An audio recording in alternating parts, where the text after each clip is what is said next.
Margaret Hodge, you've been an elected representative for 50 years. You've been an MP for 28 years. The next election, you're standing down. How does it feel to say goodbye to all that? Scary. It's scary to think I've done 50 years in something that I thought was just going to keep me busy when the kids were little. But, and it's sort of, I describe politics to some people as a sort of drug, you know, that you go in with all these values and you want to change the world. And there have been times in my life when I've tried to give up politics and move on to other things, and it didn't quite work. So I'm going to keep in there being busy, but, and I'm, you know, you never lose that determination to change the world and make it a better place. But also, I feel deeply privileged. So, you know, lots of things that I've done and been a part of in my life has been, you know, amazing. If my immigrant dad were alive today, he'd be gobsmacked that his daughter had become such a figure in the establishment, really. And so there's that to go on. And I think the other thing I sort of feel when I reflect back on the 50 years, and you talk to, I love being with younger people. I love mentoring the up-and-coming brilliant new MPs, particularly the women MPs who are in Parliament today. But there is a lot that they're doing now. I think, oh God, I've been there, I've done that, we tried this one, it didn't quite work. So you try to share that without in any way being patronising and saying, we knew it better, we've done that, move on. On that point, you just reminded me of how helpful you were when I was preparing, when I was an MP, for any questions, and you sat down and you said to me, what do you think? And I was like, oh my gosh, am I allowed to say what I think rather than repeat these lines? It was incredibly helpful. Why did you get into politics? Well, it's a completely crazy thing, but I started having babies in 1971. How old were you? I was in my 20s. So it was young. In those days, you were expected to stay at home for the first 5 years of the child's life. And my job before had been international research. I speak lots of languages, so I was doing international research. And I just couldn't carry on doing that job and having babies. And I thought that all I ever wanted to do was be a mum and have loads of children. That was sort of my vision of myself. And then I do remember ringing my older sister up when my oldest child was 6 weeks old and saying, I can't stand this. This is just getting out the boob and feeding. There must be more to life than that. And I realised, much as I love my children, and I've had 4 children, it wasn't enough.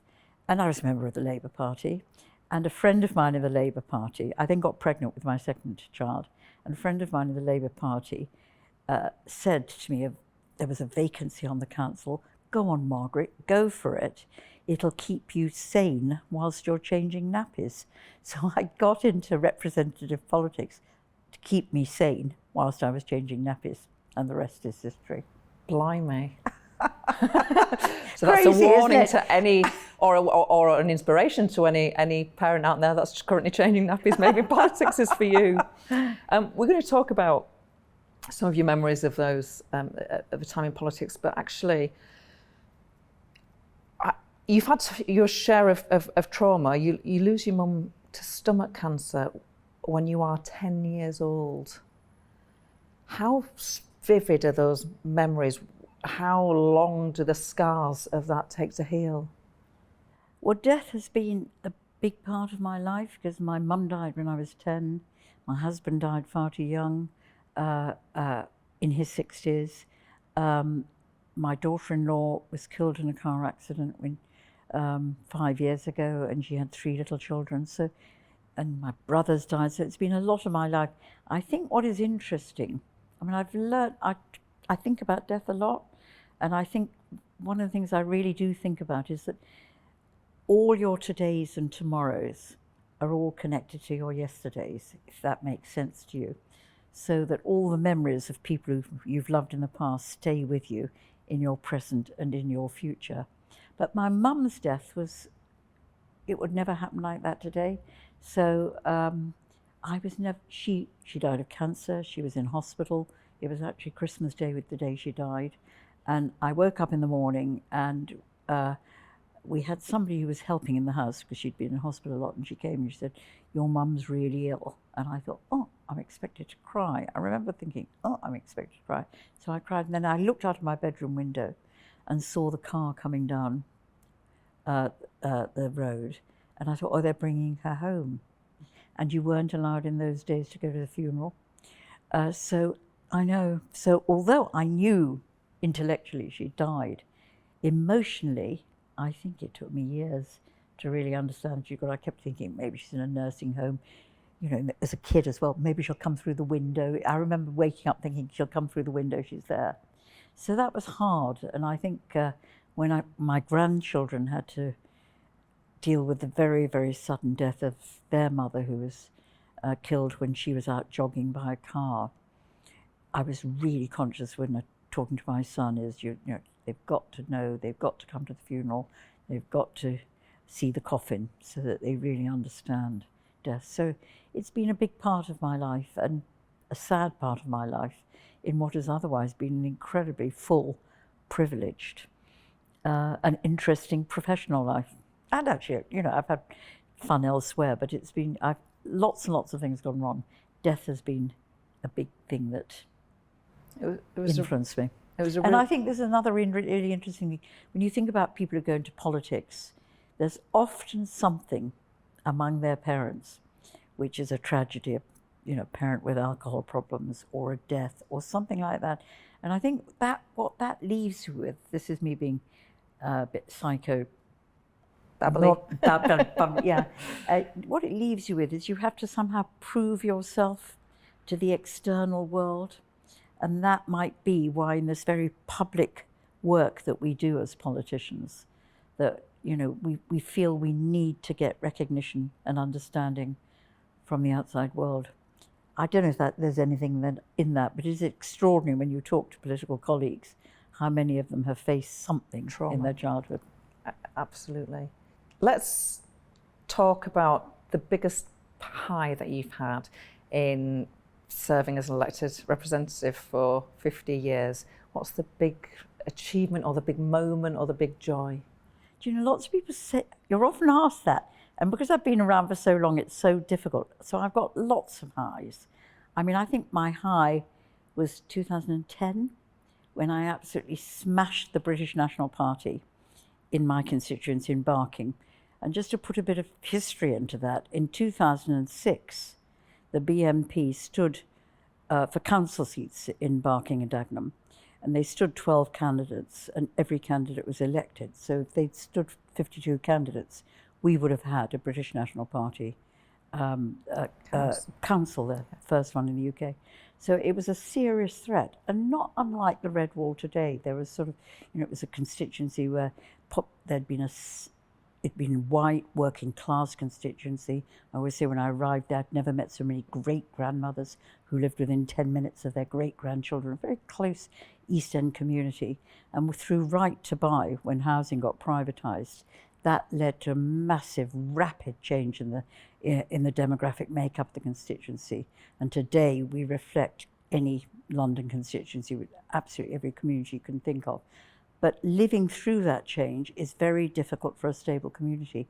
So you could understand how people, if their, you know, neighbours change, the food in the shops change, the children at the school change.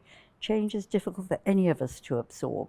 And that was exploited by these fascist British National Party to ill purpose. So beating them off, actually literally, I think, politically annihilating them, they've disappeared as a political force since then, was a great high for me. But I've got other great highs in my life. When I was in Islington, I was a councillor in Islington for 20 years.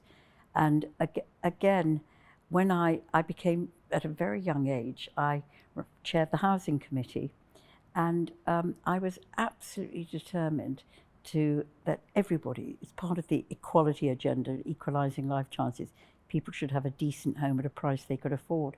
So we built the biggest housing programme in the whole country. Overnight, we'd come into it was an old council that had never built council houses or anything. And we've got these wonderful Georgian houses all over Islington, which fortunate because they hadn't built council houses, they'd never slum cleared them and created in a horrible council estates. So we had these Georgian houses that we were able to municipalise, and we created fantastic housing. You couldn't tell from the front door whether it was council owned or privately owned, which for me is what my form of socialism is all about. And it stood the test of time. So I'm really proud of that. And then I'm recently proud of a really difficult period in my life, and that was fighting anti-Semitism in the Labour Party. And that was, I joined the Labour Party. I'm an immigrant. I came here at the age of 4. My children are the first generation in our family who haven't had to flee from the country in which they're born because of persecution. That is quite something. And I joined the Labour Party, much to my dad's fury, because I saw it as the party that fought racism, promoted equality, and was international in its perspective. And then to find, when Jeremy Corbyn became leader of the Labour Party, that anti-Semitism, which had always been there at the fringes of the party, was suddenly moved to the mainstream. To find that, and to find my party that I'd been a member of since I was 18, infected with anti-Jew hatred and racism, was more than I could bear. But I could have run away. I chose not to. I've always been a fighter, and I chose to take on the battle and fight to get rid of it out of the party. So I'm really proud of, there were a lot of people, particularly women, they were the ones at the heart of all this, who joined with us. You did too.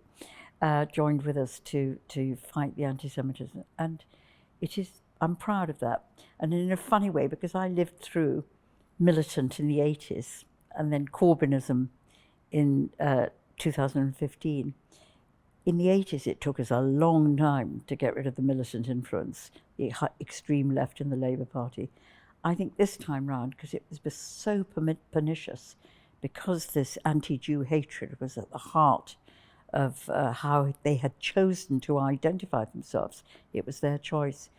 It's gone much more quickly, and the Labour Party is now, it takes a long time to change a culture, it takes a long time to rebuild the trust of the Jewish community, but we're much further along that road than I thought we might be so soon after 2019.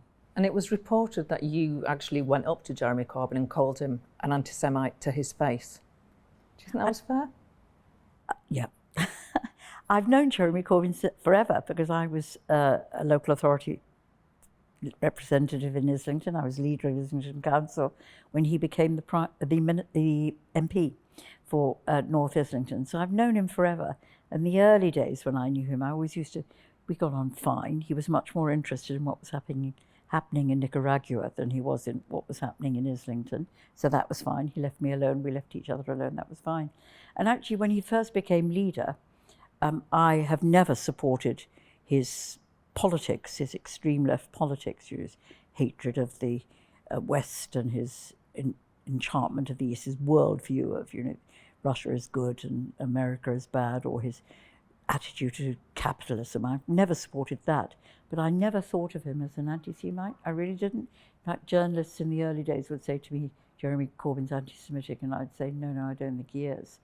But first of all, as things emerged from what he had supported and done at the mural, the famous mural, which is, you'd look at for 2 seconds and you see it's anti-Semitic, and he had tried to keep it there when the authorities were trying to put it down. He's choosing to be at the wreath laying with people who'd been guilty of the terrible assassination of Jews, calling Jews, you'd have no sense of history and no sense of irony. There was just so much that came. And then I think that the way he dealt with that sort of anti-Semitism was just awful. He refused to accept a definition that every other public institution had accepted of what anti-Semitism was. He refused to take seriously the horrible, horrible, horrible abuse that I and others were receiving. I mean, if I just told you in a 2-month period, from when the report of the Equal and Human Rights Commission on anti-Semitism in the Labour Party, when that was published, and Jeremy was going in and out of the Labour Party, in that 2-month period, I got 90,000 social media messages, most of which were abusive. So it was horrible. And for him to say we were making it up or we were weaponizing anti-Semitism, all those accusations were just 90,000. 90,000 in a 2-month period. I don't see them. Community Security Trust, a very good voluntary organisation, vets all my social media. But some of it, which I do see, is horrible, absolutely disgusting and vile. Just reflect, because it's gone so quickly and it's so interesting, but I just want you to reflect on being an MP when you were elected back in 1994 and the challenges then, and how the challenges have changed to being a Member of Parliament now. Is it the same job, basically? No. Again, I didn't mean to become an MP. I always thought it was too pompous in Parliament, and I never liked the pomposity of Parliament. And I like doing things. I'm a doer. I want to get things done, and I want to change the world. I don't want to sit there and debate endlessly and think and praise each other's thing. So things have changed, some for the better, and I'm always very wary of thinking, things were better in my day. So the thing that is much better is there are many more women there. We're much more diverse. We're beginning to be diverse in terms of people, brown and black people, and that's great. And younger people, we're much more. So all that is great, and that brings a sort of camaraderie and a different environment, which is terrific. I think that's one good thing that's changed. The other thing that has changed, which is good, is that some of the select committees in Parliament, I think now, are much more effective than they were when I arrived. So Parliament, in a sense, although there's been trying to haul that back under Johnson, Parliament has sort of flourished and flowered, really. And there's some really interesting collaborative work across the parties that takes place. And that's the third thing that's changed for the better, is that I'm now working on economic crime. In fact, you had us on your programme with Kevin Hollinrake. Who would have thought it? Who would have thought that? What is awful, and this is what really depresses me, is when I first came into Westminster, if there was ever a big occasion, you'd go into the chamber to listen to the debate. Whether it was Northern Ireland, whether it was Iraq, whether it was the crash, all these huge occasions, and you would hear incredibly powerful, well thought out, considered speeches. And if there was disagreement, it was intellectual. I now can hardly bear to go into Prime Minister's questions, and I hate our debates because they've become, schoolboy politics, really, where actually all you do is try and sort of do over the other side, gain a point, and slagging off the other side, rather than developing an argument and engaging in what are really legitimate, tough questions that we should be. So I hate that atmosphere. And I sort of feel a little bit, I was talking to another person the other way, who'd been around for a long time as well, that it's become, you come into Parliament almost to become a minister rather than actually feel you've cut, we were value driven. We were value driven. You want to change the world, don't you? You want to make the world a better place. And that sort of goes slightly, you feel there's a careerist sort of a dimension and culture that has emerged, which I don't think is very good. But, and I can say this, in my mentoring of the younger generation, there are, particularly among the women, there are some absolutely stunning young women that are now emerging. And I sort of think about, and we talk very seriously about really difficult issues that the Labour Party has to confront, the country has to confront, the government has to confront. And my hope is that actually the British people will get fed up of this horrible slanging match and culture that I think Boris Johnson encourages, because that's the sort of Bullington Club politics that he's used to. And we will get back to really serious debate on the issues that in the end matter to the people who elected us and put us there. Made a great contribution to public life. Been a fascinating interview and trip down memory lane with you too. Thank you, Margaret Hodge. Thank you.